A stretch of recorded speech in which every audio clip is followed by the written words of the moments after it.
Салам достор, бул кыска нуска программасы бизге келген көп суроолордун арасынан биз тандап, эксперттерге суроолорду узатабыз. Ал эми болсо бүгүн бизде конокто остеопат Бактыгүл Усупбекова.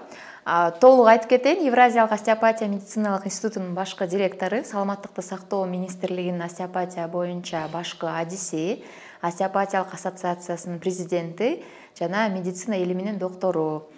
Ал эми бүгүн бизге аябай эки суроо келген экен. Бул суроолор бизде көп кездешет. Ошол суроолорду узатып кетели.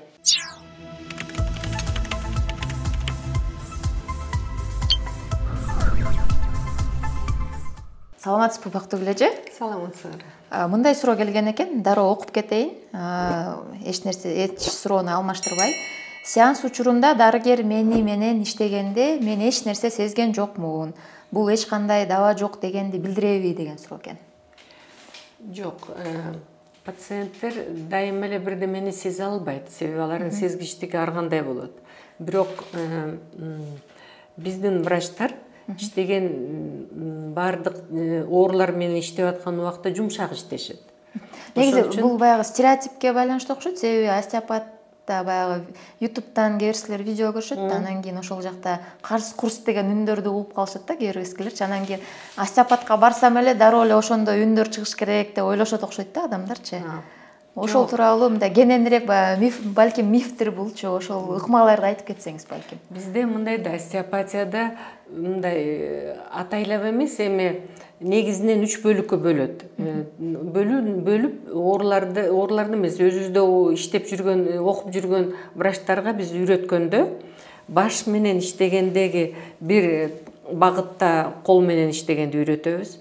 Анан дене менен иштегенде ички мүчөлөр менен иштеген бир багыт болот. Үчүнчү бул эме муун, сөөктөр менен булчуң эттер менен иштеген. Ошон үчүн сөөк менен, булчуң эт менен иштеген убакта трасты пайдаланышы мүмкүн. Трас деген сөз эми баягы сиз айткандай карсылдатышы мүмкүн.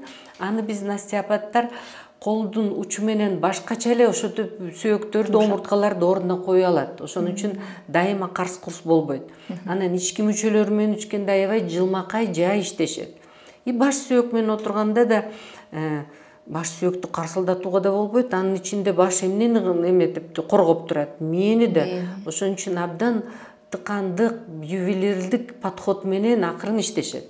Эми бир чоң нерсе болушу мүмкүн. Эгерде баш сөөгүндө абдан көп өзгөрүүлөр болсо, бала болобу, чоң киши болобу, баш менен иштеген убакытта мемирей түшүп калышат.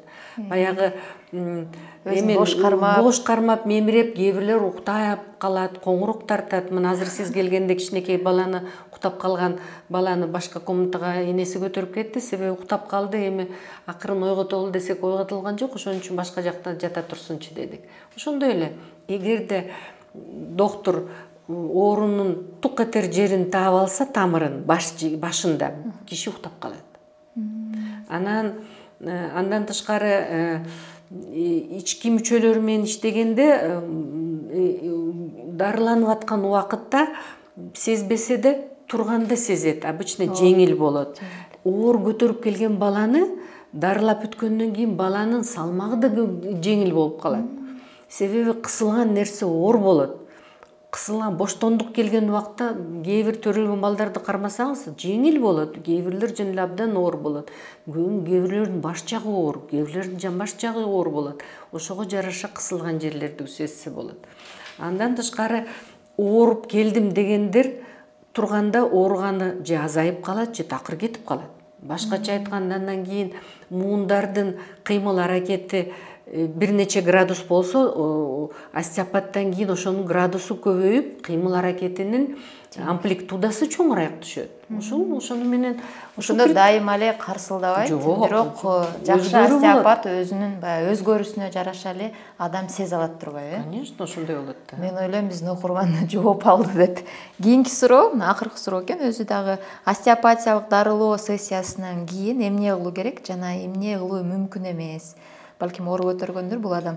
Мисалы спорт менен машыгуу, оор сумкаларды көтөрүү, баланы тарбиялап, мисалы эки жак алып баруу, батирди тазалап, үйдү жыйнап тазалап, үй тирчилик менен алек болгон айымдарга кандай маалымат бере аласыз? Биз остеопатия дарылоо бүткөндөн кийин баардык эле врачтар, остеопаттар айтат сунуштарды.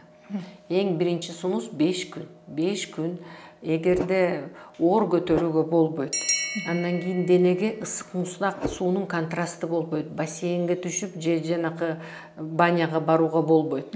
Андан тышкары эми үй тиричилигинде эми жеңилдерин баарын жасап эле, бирок оор нерселерди көтөрбөйсүз, оор нерсени жасаганга аракеттенбейсиз, ошону айтабыз. Андан тышкары эми улуураак кишилер келгенде аларга айтабыз, кечинде эмелерге жолдошуңуз менен же сиз аялыңыз менен кошулбайсыз 5 күн. Алда бул деле нагрузка физический, ооба, конечно, ошондой нерселерди айтабыз, антпесе болбойт, себеби биз денени түздөп коебуз, денени баягы кысылган жерлерин бошотуп коебуз. Эгерде оор нерсе көтөрүп, жанакынтип физический нагрузка кылса, же суунун температурасы өтө муздак, өтө ысык жерге кирсе, андан тышкары стресс. Мүмкүн болушунча үйдөгүлөр ал кишини кичине аяш керек 5 күнчө хотя бы. Андан кийин аябай койбой эмес, андан ары уже жеңилдигин көргөндөн кийин өмүр бою эле бири-бирди адам деген аяп жүрүш керек. Себеби биз айтабыз да, азыр биз сизди оңдоп түздөп койдук, үйгө баргандан кийин эле рр деп эле баягы тырнактарыңызды чыгарсаңыз, анда кайдагы биздин дарылоо? Баары тырышып калат. Конечно, ошон үчүн айтабыз, биз сиздин азыр бооруңузду, башыңызды оңдодук, демек ырылдаганыңыз азыраак болот. Өзүңүздү байкасаңыз, мурун балким бирдеме кылганда жиниңиз келсе, азыр ал нерсени жөн эле көзүңүз менен карап, денеңиз эч кандай реакция бербейт. Демек остеопатия иштеп атат деген сөз. Ошон үчүн башка кишилер да ошондойдон келгенде аяп, кичине 5 күн чыдап коюп, андан кийин өзүңөр көрөсүңөр, 5 күндөн кийин адам ошондой эле бойдон, мындай мягкий, пушистый бойдон калат. Сонун кеңеш экен, чындыгын. Мынакей достор, мен ойлойм, Бактыгүл эже берген кеңештерди сиз дагы колдоносуз. Сөз түрүндө остеопатка кайрылып, сеанстан кийин өзүңүздү аяп, кийин баягы остеопат жазап берген нерселер кийин дагы калгандай болсун да. Ал эми ушул чыгарылышты көрүп бергениңиз үчүн чоң рахмат. Кийинки чыгарылышта көрүшкөнчө саламатта болуңуз.